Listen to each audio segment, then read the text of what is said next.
Welcome to The Sanctions Age, the podcast that explores how sanctions are changing the world. My name is Isfander Batmanghelidj. In the 1990s, UN sanctions imposed on Iraq led to a humanitarian crisis, with reports of a rapid increase in excess mortality, especially among children. In the early 2000s, policymakers responded to this crisis by vowing to use smart sanctions in the future, measures that would target elites while sparing civilians, thereby limiting the humanitarian harms of economic coercion. The perception that today's sanctions are smart sanctions has contributed to the rapid increase in their use over the last 2 decades. But a new paper published in the prestigious journal The Lancet Global Health suggests that even today, sanctions continue to have devastating humanitarian impacts. Drawing on data from 152 countries over 50 years, the paper estimates that unilateral sanctions, particularly those imposed by the United States, are associated with over 500,000 excess deaths each year. My guest today is Francisco Rodríguez, who is the Rice Family Professor of the Practice at the Joseph Corbell School at the University of Denver. Francisco is one of the co-authors of the paper, along with Silvio Rendon and Mark Weisbrod. Francisco, thanks for joining us. Hi, Yar. Thanks so much for having me on the show. Let's start with the title of your paper, Do Sanctions Kill? It's a provocative question, but one that's grounded in a very real debate around the humanitarian consequences of economic sanctions. And we can point to the experiences in Iraq in the 1990s, but also more recent sanctions imposed on countries like Venezuela, Iran, and Syria. And your paper doesn't just speculate about whether sanctions kill. You actually try and provide a kind of definitive answer using a rigorous empirical approach. And I'm curious to know, what was the motivation behind the study? And it seemed to me that this might have been something that other researchers had already taken a look at, but it appears that this is a kind of first of its kind bit of research. The motivation was to answer a very relevant question. And it's a question that's been at the top of mind for many people who have followed sanctions or tried to understand sanctions since those reports came out. In fact, some initial research in the case of 1990s Iraq-era sanctions, which is what is their effect on living standards, and particularly what is their effect on mortality. The question, do sanctions kill, is a question that is very much at the center of debate on the effects of sanctions, and it's very much at the center of many advocacy campaigns, as well as one of the doubts and concerns that's often expressed about official policy statements, which many times tend to, particularly those of countries imposing sanctions, tend to minimize or reduce any sense that they have a real impact. So we just wanted to have a good estimate of that, to understand what does the evidence actually tell us about it, and to look at this in a systematic, rigorous way where we could actually trust that the number that we were obtaining could be interpreted as an actual effect, as what in economics we would call a causal effect of sanctions, that these are deaths that are caused by sanctions and not by other factors that tend to coincide or come and play at the same time. Now, as you say, there has been previous research on this issue, particularly the work of Jörg Gutmann, Matthias Neuenkirch, Florian Neumeyer, Durster Pexen. They've looked at the effect of sanctions on public health, they've looked at the effect of sanctions on life expectancy, and they've looked at the effect on mortality rates for certain segments of the population. Now, what we wanted to do was first to have a convincing causal explanation in empirical work in economics, particularly with those of us who use non-experimental data, as obviously the data on sanctions has to be. It's very difficult to disentangle correlation from causation. So we find many correlations, but we're not sure about how to interpret them. So we wanted to use modern methods that have been developed to try to assess causal explanation and to obtain causal estimates in non-experimental data and apply them to the sanctions data, and therefore to be able to come up with a number that we could be confident in was the effect of sanctions, not the effect of some other factors that tend to coincide in time with sanctions. And Francisco, I want to go to that number now. I mean, we'll talk a bit more about how exactly you were able to establish this causality and why that was a step beyond the research that had been done before. But there is this one big number. It's the headline finding, which is that essentially unilateral sanctions are associated with more than 560,000 deaths per year, excess deaths per year. That's an enormous figure. And in the paper, you make clear that actually that's comparable to the number of deaths attributable to armed conflict on an annual basis. So sort of raising this idea that there's a kind of an invisible war that we're not seeing that's also taking place across all the countries experiencing these kinds of unilateral sanctions. Can you walk us through a little bit about how you and your co-authors arrived at that number? And also, I mean, I think for the listeners, what exactly are we talking about when we say excess deaths? So, as I was describing, the main problem when you look at cross-national data and when you look at the increases in sanctions, the increases are in deaths, which appear to accompany sanctions incidents, is telling apart cause from effect. So, could it be that the governments of the countries that are sanctioned are also doing things that are harmful to their populations, that lead to lower and worsening of public health services, that lead to worsening economic conditions, and that these are explaining the mortality? Could it be even that when these conditions become exacerbated, that's when the international community steps in and decides to impose sanctions? So these correlations have been well identified in the past, and people know that there's a correlation between sanctions and deterioration in living conditions, including mortality.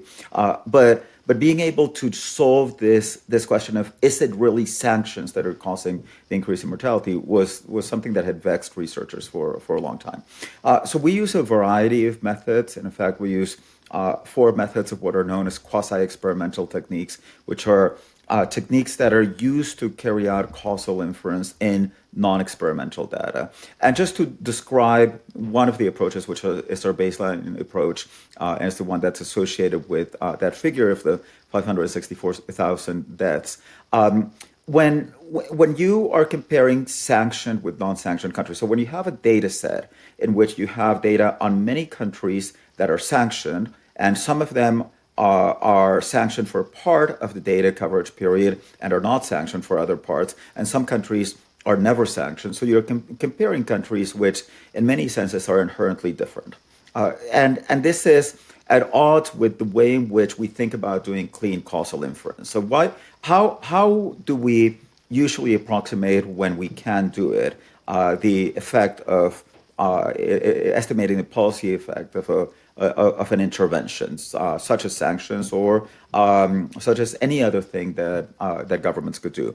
Well, when we can do it, we try to do an experiment, because experiments are the gold standard in terms of being able to achieve causal estimates. And many times I discuss this with my students, and I tell them, look, I mean, imagine that you decided that you were going to study the impact of aspirins on headaches by just collecting data on whether people have headaches and whether people have aspirins. You might conclude that, well, the people who have headaches are going to taking more aspirins. Does that mean that aspirins cause headaches? And no, it's the other way around. So what do you want to do? You want to be able to have what you call a treatment group and a control group. You want to have a group that's taking the aspirin, and you want to have a group that's taking the placebo. But that doesn't exist in sanctions research. So one approach is what's called entropy level matching, in which what you do is that you take the group of non-sanctioned economies and you use weights that you calculate from the data, so that the characteristics of those non-sanctioned economies, of that control group that you're going to use, are similar and as close as possible to the characteristics of the sanctioned economies. So in other words, if the countries that are likely to be sanctioned are much more likely to be authoritarian countries, and the countries that are not sanctioned are much more likely to be democracies, then what that means is that you're going to put a higher weight on the non-democratic countries in the non-sanctioned group. And you're going to do that with all of the different variables that play a role, so that your groups start looking like your groups would look if you were just applying experimentally the effect of a drug against a placebo. Now, when we do that, we derive the estimates, and we estimate this by age groups. And why do we do it by age groups? And this is one of also of our differences with previous research.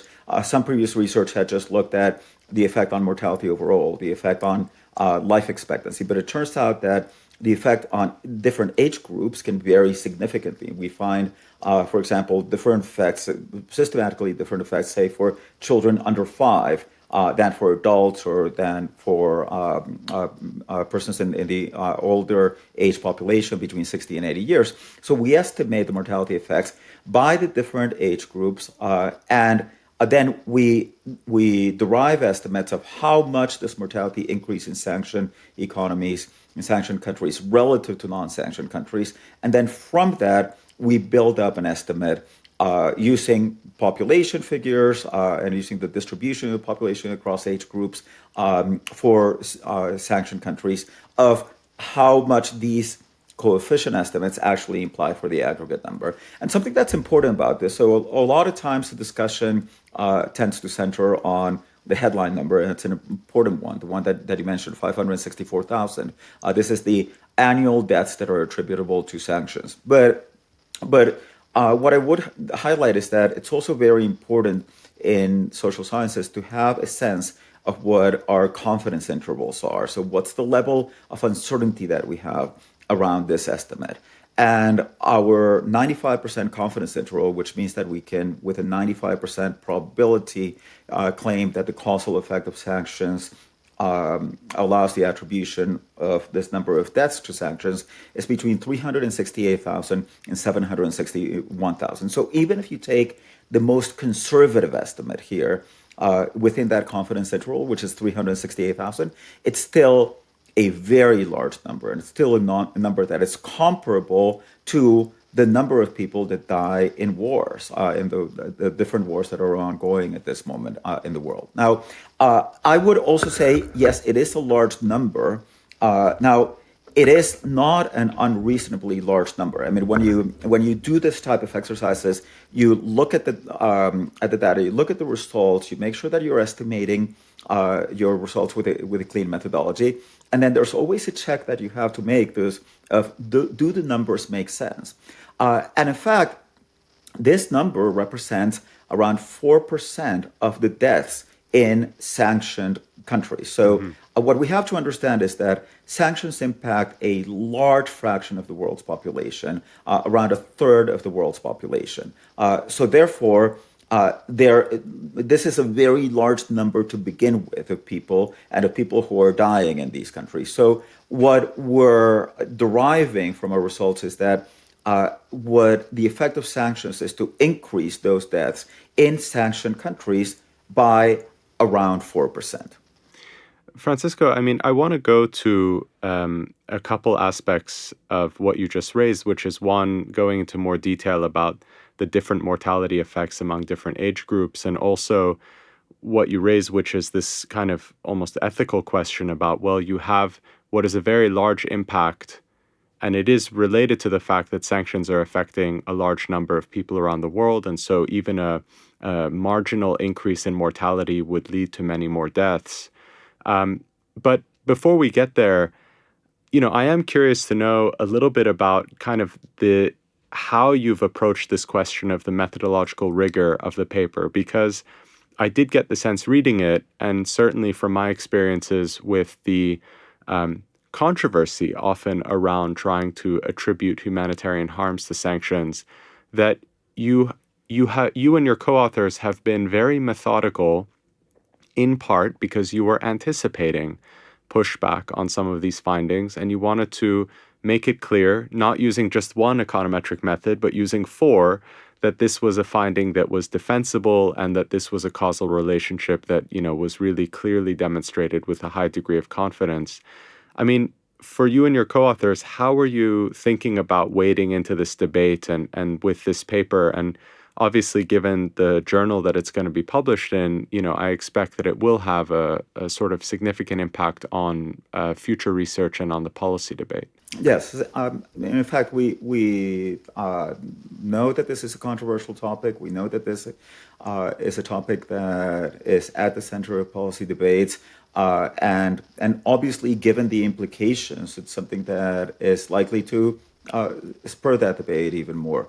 And we try to be extremely careful as to the way that we went about doing the research, disseminating the research, and in fact, in contrast to what's usually done in economics, the three of us are economists, we did not disseminate the research in any broader public sense before it was actually published in a peer-reviewed journal. So we wanted to make sure that it went through the peer review process. It, in fact, went through true peer review processes because before we did it with the help of the Center for Economic and Policy Research, it was sent out by CEPR to peer reviewers.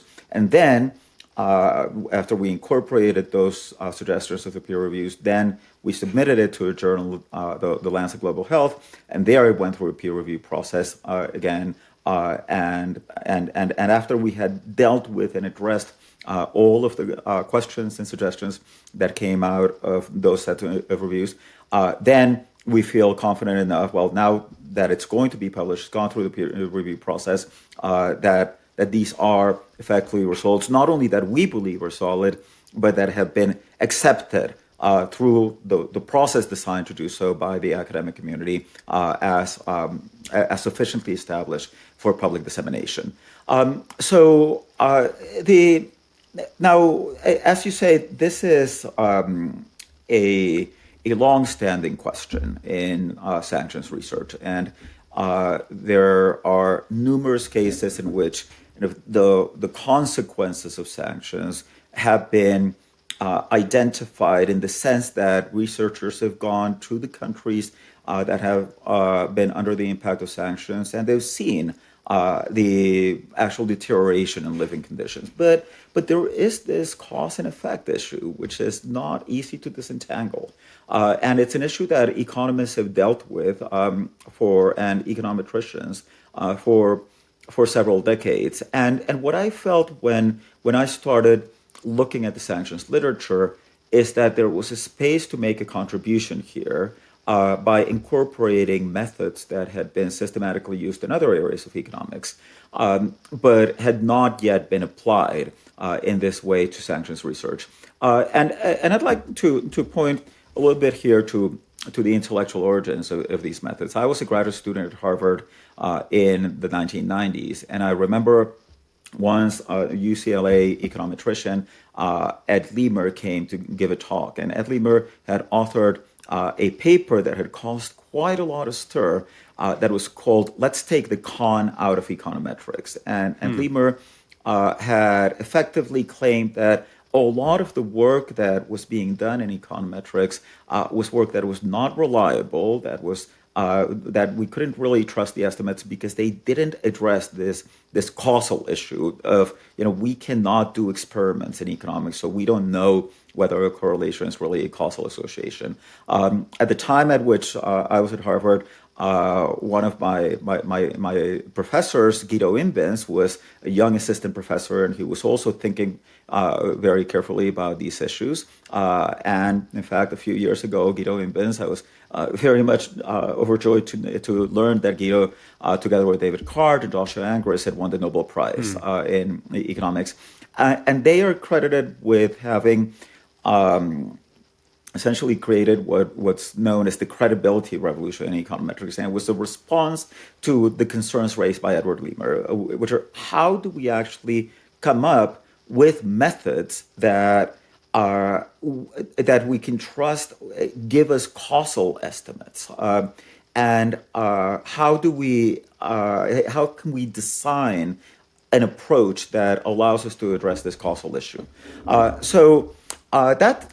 That's one of the reasons for why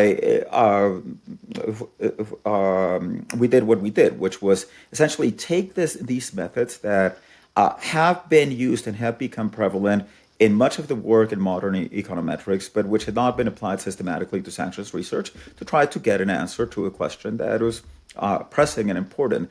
And in the application of these methods, robustness to methods is extremely important because every method has its flaws, every method has its concerns, and sometimes it happens that you apply different methods and you get different responses. And there, you have to be honest and say, look, the data doesn't really allow me to get a consistent response, and we still have a lot of uncertainty. Well, it turned out that this was a case where when we systematically applied these alternative methods, they all ended up giving very similar responses. So, Francisco, I mean, we've talked about the kind of methods here, but I think also one of the things in the paper is you don't just use multiple methods, you're also taking the time to look at, in a sense, multiple kinds of policy interventions because, of course, there are different kinds of sanctions. So you look at distinctions between economic and non-economic sanctions, unilateral versus multilateral, and then within that, whether the sanctions are being imposed, for example, by a multilateral body like the UN or unilaterally by, let's say, the US or EU. And that accounts for most of the sanctions programs that probably came up in your data set. But one of the interesting conclusions was that although broadly we can say sanctions have these very negative effects with regard to excess mortality, certain kinds of sanctions don't seem to have as strong an effect. And in particular, you point out that UN sanctions are not statistically associated with increased mortality, whereas unilateral sanctions are. And that seems to be a very important finding in and of itself, given that these are two different kinds of policy interventions that are often getting lumped together. I mean, what is it about the UN sanctions that seems to distinguish the effect from, let's say, US sanctions? And, why was it important to actually draw out that distinction rather than just sort of saying, sanctions broadly have this effect? Well, because they are different sanctions, and because a lot of the debate with respect to sanctions has to do with understanding whether different types of sanctions do have an effect.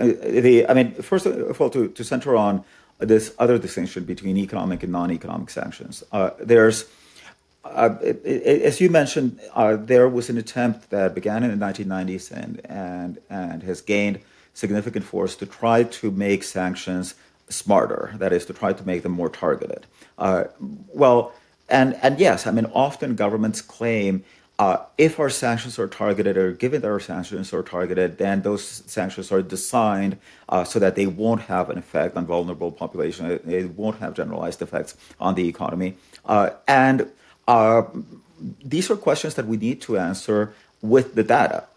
It's not just we shouldn't just take the claims of the governments that are imposing them at face value, among other things, because as we know, sometimes you can design a sanction that you call a smart sanction, but that really has generalized effects. Like if you take an oil-producing country and sanction the company that produces all of the oil of that country and that is the sole exporter of oil of that country, you can claim, hey, we're sanctioning just one company, but it's a company that is effectively all of the country's export sector. So, and when we look at economic and non-economic sanctions, when we draw that distinction, we do get stronger evidence of an effect of economic sanctions, but there's still also evidence of the effect of non-economic sanctions. So our results don't go with the conventional wisdom, or at least the conventional wisdom that has been presented by the countries imposing these sanctions, that non-economic sanctions are not harmful.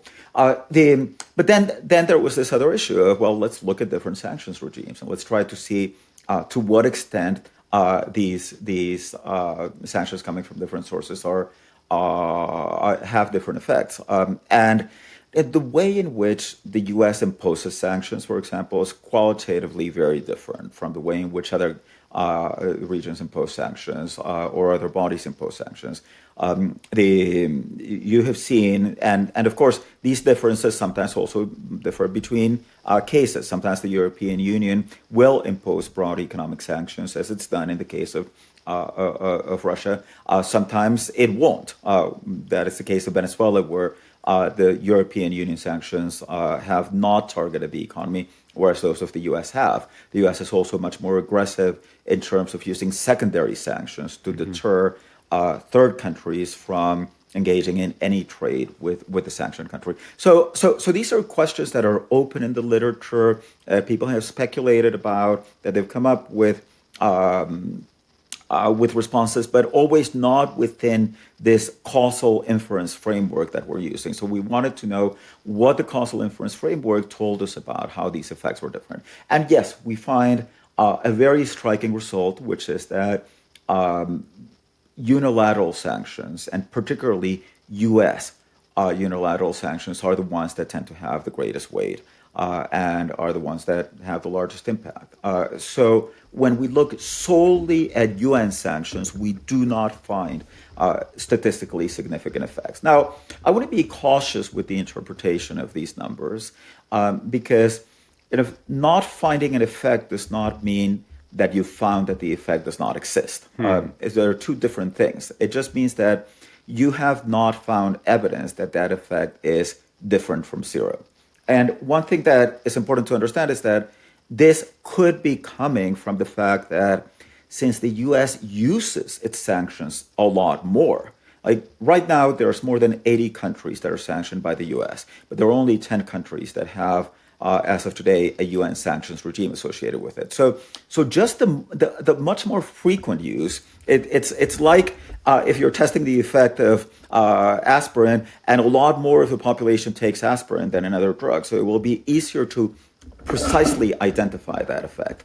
And it is one of our results, even though we do not find that the UN sanctions estimate that the estimate of the effect of UN sanctions is statistically different from zero.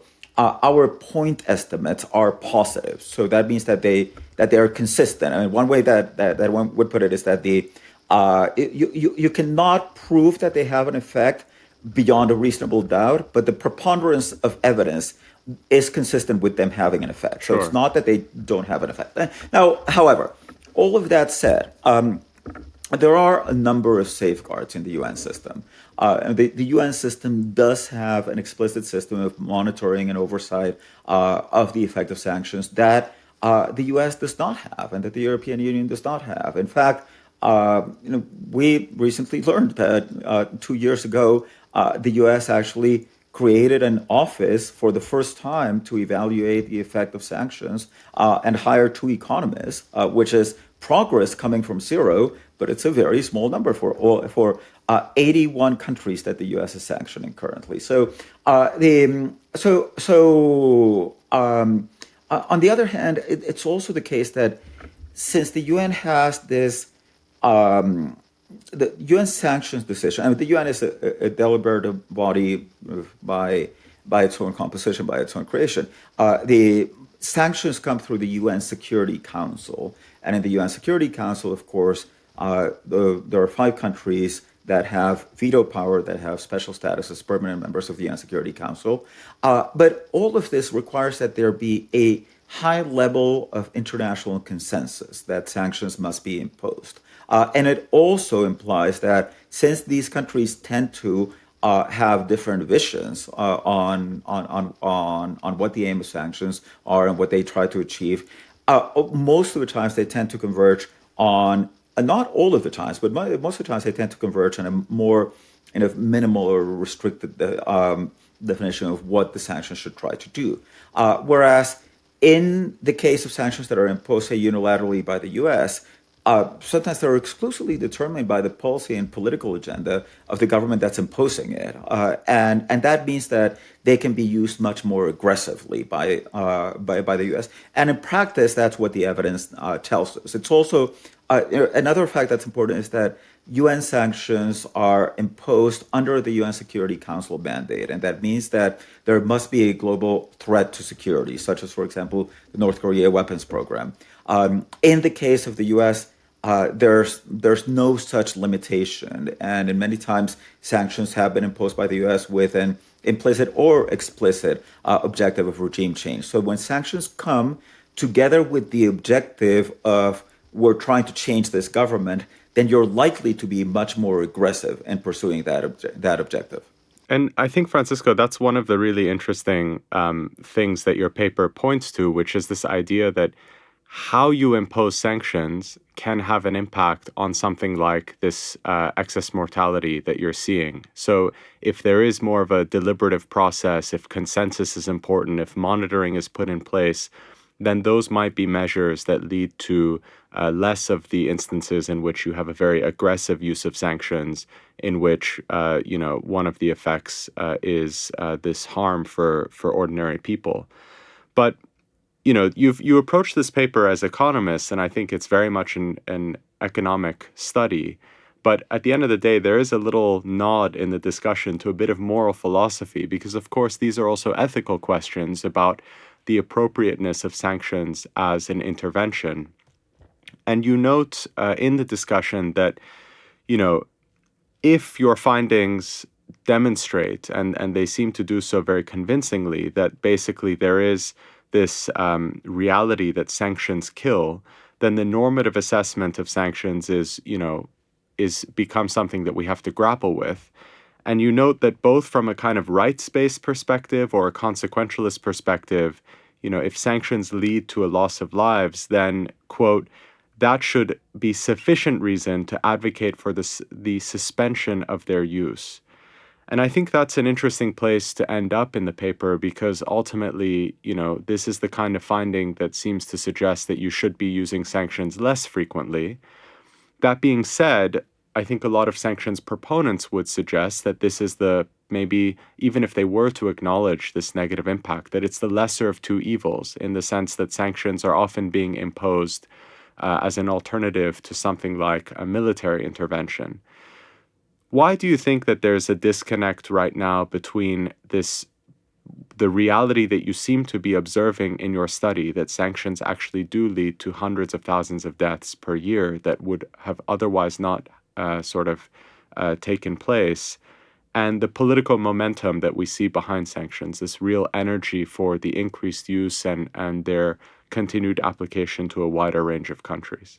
I think that there's a political reality in the countries imposing sanctions, which is that there's many times in which these countries, be it the US, the European Union, and also the UN as an intergovernmental body, feel that they must do something. However, also feel very limited with respect to what they can do. It's certainly the case that the tolerance of public opinion in the US or Europe for military interventions, for actually getting involved in conflicts and using force directly, is much lower than what it was in the past. So that means that many times sanction is the only thing that governments can do in response, say, for example, to a country invading another one, such as the case of Russia-Ukraine sanctions. That's one fact. I think another issue is that there was this move that we saw starting in the 90s towards so-called smart sanctions, generated some type of cover that allowed governments imposing sanctions to claim that they had no effect. So that, to a certain extent, has made them somewhat more comfortable with being able to propose these as solutions. And when sanctions are announced, they are typically framed as sanctions on individuals, sanctions on companies, sanctions on even on vessels. These are what get added, for example, to the Treasury Department's list maintained by the Office of Foreign Assets Control. So there's a narrative around them that tends to minimize any type of humanitarian consequences. And I think that to the extent that this narrative has been successful, it's led to the broader adoption of sanctions. And what we have seen over time is that sanctions have grown from affecting 5% of the world economy to affecting 1/3 of the world economy. Now, I do think that ultimately, there's a first step here, which is the one that we hope to have taken, which is to identify what the evidence tells us about the harm that these sanctions are generating, because we believe in evidence-based policy. We believe that the decisions of policymakers should be based on the evidence, and you find a lot of the discussion around sanctions regime a lot of time it involves blame shifting. Officials will often say, "Well, no, it's not the fault of sanctions. The responsibility for what's going on in this country is purely and completely the responsibility of the regime." Well, that is actually a question about evidence. I mean, that's not a question that we can assess just with declarations. That we have to be able to understand what the data tells us about what's the harm that sanctions are generating, as opposed to other factors that also have an incidence. There is a debate that happened more than a century ago, which is similar to the one that I hope that we will be able to have with respect to sanctions, and it has to do with what should be the boundaries on the actions that can be taken by somebody who's trying to intervene. Like, for example, siege warfare has, during most of the history of humanity, been considered a legitimate military technique. And it's only around the start of the 20th century that people really started having problems from an ethical standpoint with siege warfare, with the idea that you would be able to surround a city and be able to starve its population into submission. And that we started to think carefully about the difference between targeting combatants as enemies and targeting non-combatants. And that's why we have war crimes legislation that effectively states that targeting non-combatants in a way that is not incidental, in a way that it's direct, and in a way that where you can anticipate that your actions are going to harm civilians is considered a war crime.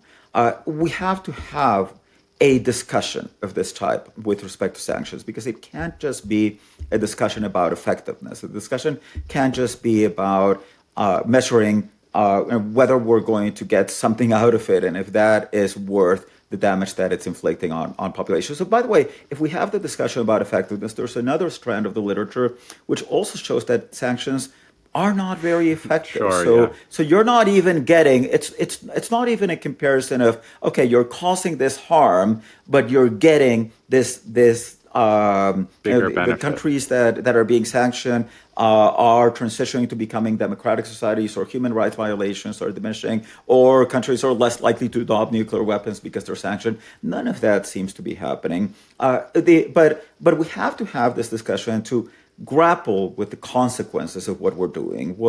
And you asked the question of what prompted us to enter into this debate and into this area of research, and ultimately was understanding that we were discussing issues of deep human significance without having a good sense of what the evidence told us about the consequences of our actions. We need to understand those consequences in order to grapple with these issues. I mean, I think the notion that sanctions affect human beings, what's surprising is that policymakers often they struggle with that. The very idea of using sanctions, it becomes this kind of abstract, very policy-oriented discussion about how you're using this tool to use financial or economic coercion to change behavior of a targeted country. But for those who study sanctions and for those who may have connections to countries that are under sanctions, it's not abstract. It's actually quite real and tangible, these effects. And I guess, it's important here to consider that you are not just an economist, you're a Venezuelan economist, and you've been working on these issues for a long time. And you mentioned the need to kind of address a narrative about sanctions as being effective or targeted or smart. And your experience working with Venezuelan institutions, you founded a nonprofit that focuses on humanitarian relief in the Venezuelan context. You've also written a book recently titled The Collapse of Venezuela, looking at kind of the underlying factors for why Venezuela has come into this really deep period of crisis. I mean, how would you say your experiences as a Venezuelan, also as someone connected to this issue in a very particular context, I mean, how does that help you realize the human dimension of this research and the importance of trying to produce evidence that can drive policy in a better direction? Well, yes, I'm a Venezuelan, and the Venezuela that I was born into in the 1970s was the richest country in Latin America. In fact, it was one of the 25 countries, the 25 wealthiest countries in the world. It had a per capita income which was higher than that of any country in Southern Europe, and it was in fact quite similar to that of the United Kingdom at the time. And there's a lot that has happened to this economy, but particularly the economy fell off a cliff in the 2010s. The country experienced the largest economic collapse ever documented outside of wartime. Its GDP contracted by 71.5%. That's the equivalent of 3 consecutive Great Depressions. And it's not just a statistic, it's a human story. I've seen this in the lives of my friends, in the lives of people that have seen forced to emigrate. It's the largest mass exodus documented in the history of the Western Hemisphere.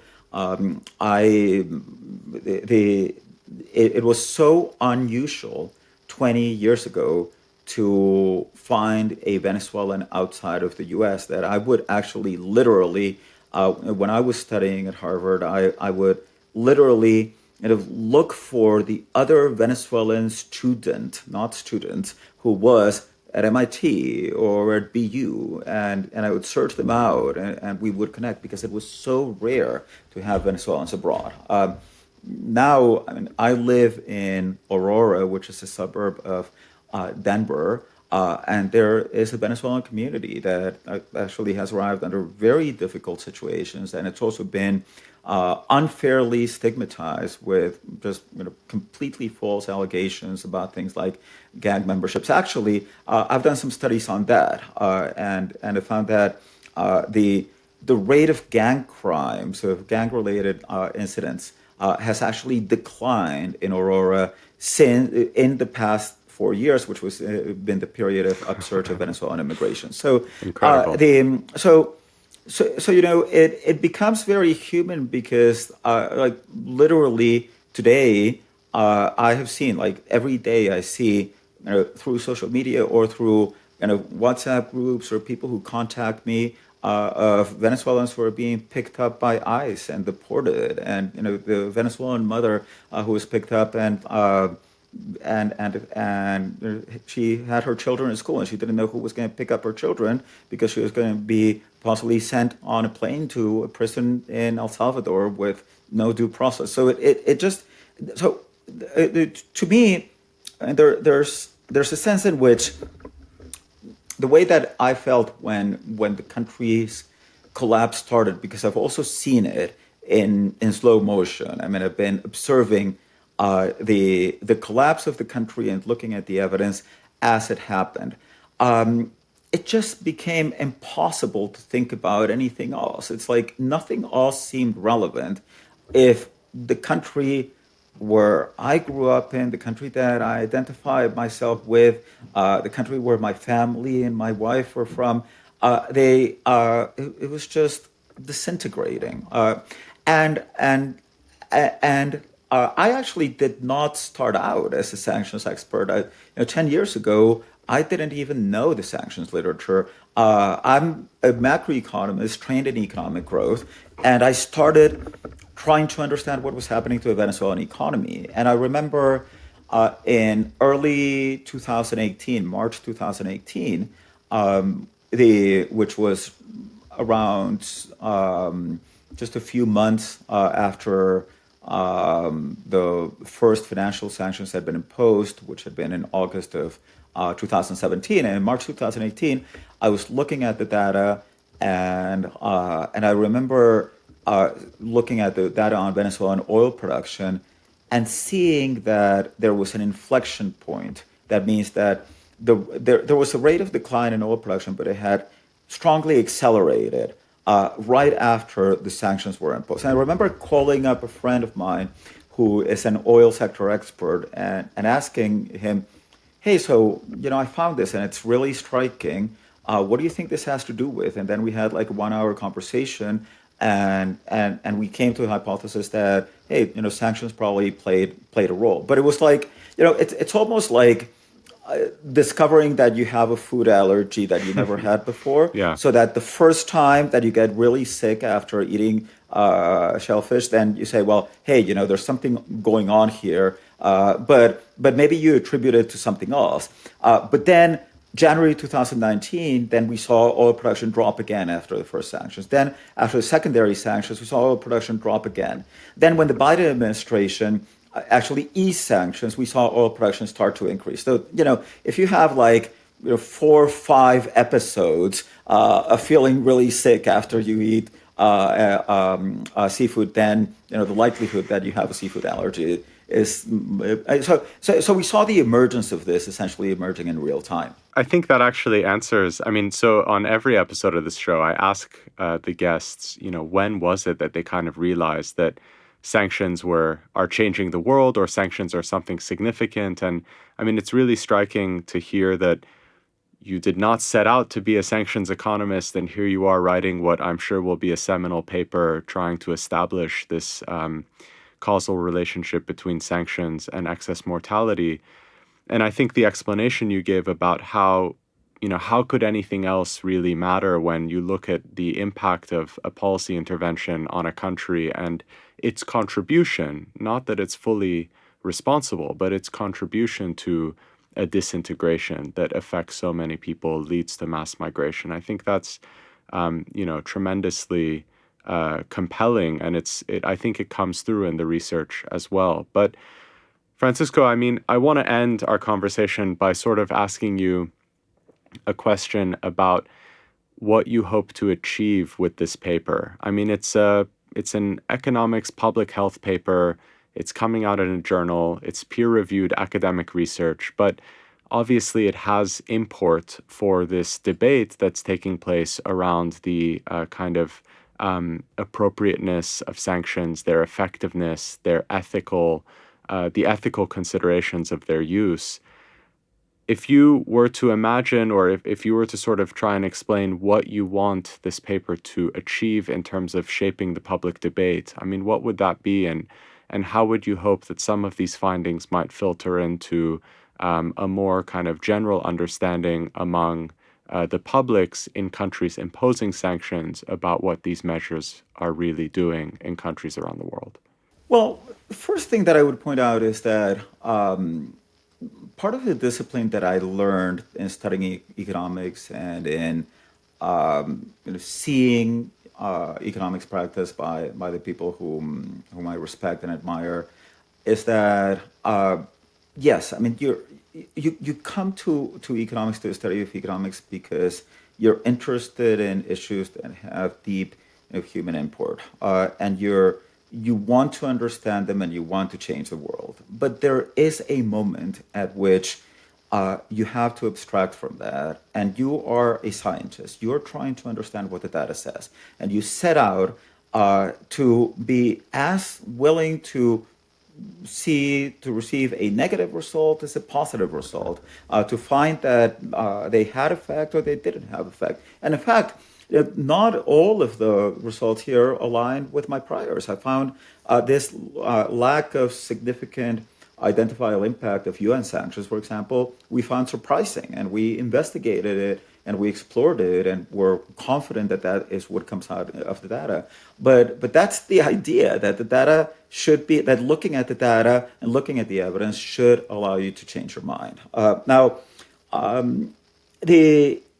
Economics among non-economists often has a bad name for many reasons, some of them good, and it's even associated with the label of the dismal science.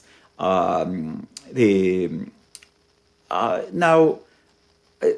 fact is that I think that economics has the ability to make this contribution to help us understand better how the world really works and what are the mechanisms that are underlying very broad social processes, which are difficult to understand in and of themselves, and which can often get bogged down on these debates, which essentially end up looking like the chicken and the egg.